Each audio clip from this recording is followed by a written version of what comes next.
Bonjour la famille, welcome to the Matme Video. Nouvelle vidéo encore dans un décor extérieur.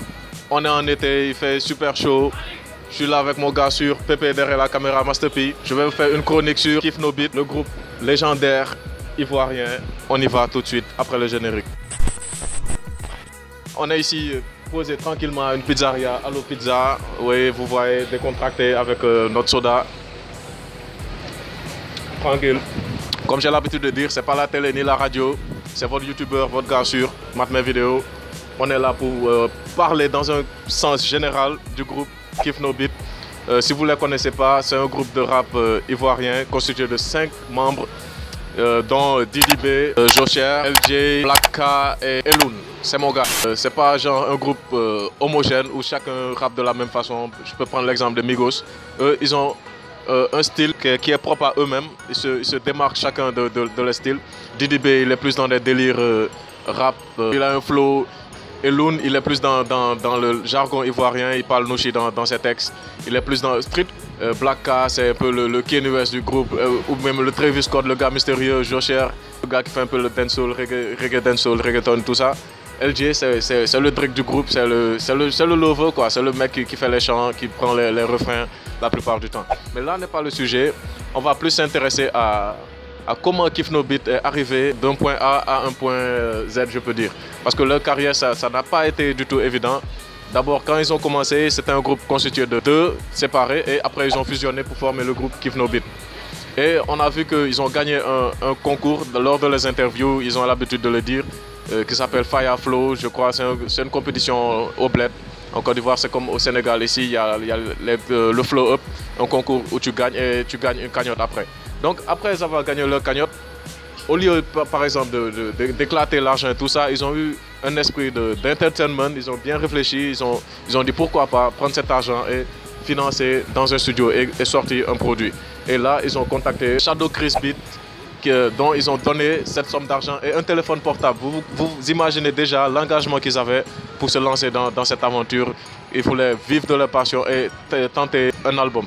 Et là a eu naissance de plusieurs collaborations entre eux et Shadow Chris Beat, dont il y a Pétard Dado, Cadeau de Noël, Jackson 5. L'album qui a plus marqué, c'est l'album Cubisme. Je ne sais pas si c'est une mixtape ou un album, en tout cas c'est un projet. Cubisme, ça a vraiment un niveau d'album, mais eux, ils en ont fait une mixtape. Il y a plusieurs sons, j'ai saigné vraiment ce projet dont ça m'a beaucoup touché, mais le son qui les a fait plus connaître à l'échelle nationale, je peux dire, ou internationale, c'est le son Tête en Pain. Tête en Pain, vraiment, c'est le son qui a amené le déclic, de par le visuel, le clip, la façon dont ils se sont posés, l'originalité et l'aspect africain qu'on veut vraiment dans la culture urbaine, dans le hip-hop. Parce qu'on avait l'habitude de voir des rappeurs africains faire comme des Américains, incarner comme à la 50 Cent, Lil Wayne et tout ça. Mais eux, ils ont plus misé sur un rap 100% blédard. Ils emploient des termes nouchi, ils touchent parfois à la musique locale qui est le coupé-décalé. Ils ont fait un mix, un cocktail et on a eu vraiment ce qui est aujourd'hui Kiff No Beat. Et aussi, il faut savoir que Kiff No Beat a influencé pas mal de rappeurs en Afrique de l'Ouest, en Afrique francophone. Même au Sénégal, il y a des influences. On sent vraiment qu'il y a des rappeurs qui essaient d'apporter cette touche franco, un peu gnac, on peut dire que, entre guillemets, le jargon gnac, genre le français un peu rude avec des termes gnac, des mots clés nouchi. Les gens emploient ça. Genre, c'est la revendication que Kiff No Beat a pu faire dans ce game. Et ça, c'est vraiment à saluer. Et Kiff No Beat, de nos jours, ils sont signés. Au début, ils étaient en signature avec The Carmen Productions. Mais maintenant, on voit qu'ils sont signés plus dans des labels plus internationaux, comme Overcome Music, Island Africa et Universal Music Afrique, récemment.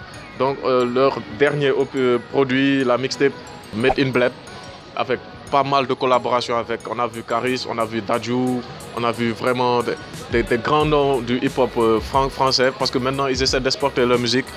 On les voit faire des tournées européennes, ils font des concerts en France et tout. Donc on voit que vraiment ils tentent l'international car ils n'ont plus rien à prouver en Afrique. On voit ils ont fait vraiment pas mal de médias en France, ils sont passés à Bouscapé, ils sont passés à Génération, ils sont passés Au Calme, ils ont fait le freestyle couvre-feu, vraiment l'un des meilleurs freestyles que j'ai pu écouter au calme radio. Donc, Kif No Beat, vraiment, c'est pas pour décrédibiliser toute cette génération de rappeurs, mais ils sont vraiment le groupe de rap francophone qui domine ce game. Donc vraiment, ils sont un exemple de réussite de part de là où ils viennent et de là où ils sont actuellement. Ils ont vraiment apporté quelque chose et vraiment c'est à féliciter. J'espère que vous allez tirer des enseignements et que pour ceux qui ne connaissent pas ce groupe, c'est le moment de les découvrir. Ils sont sur YouTube, ils sont sur toutes les plateformes de téléchargement légal. Allez voir ce qu'ils font, ils kick fort. Et vraiment, leur album Blédard is a New Fresh s'annonce vraiment lourd avec ce qu'on a eu avec Made in Bled. Donc il faut s'attendre à du lourd. J'espère que vous avez kiffé ce genre de concept. Je vais aussi parler d'autres rap de d'autres pays, du Cameroun, du Gabon, du Burkina, pourquoi pas.